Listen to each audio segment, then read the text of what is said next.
how to create linked duplicates in Blender. So if you're duplicating with Shift D and then moving your object, when you edit one, the other one does not update.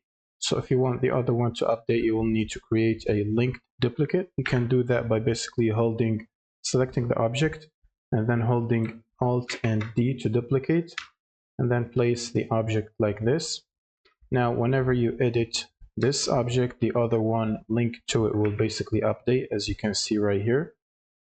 And to unlink a linked duplicate, you can simply select it and then go to Object menu right here, and then go to Relations, which is right here, Relations.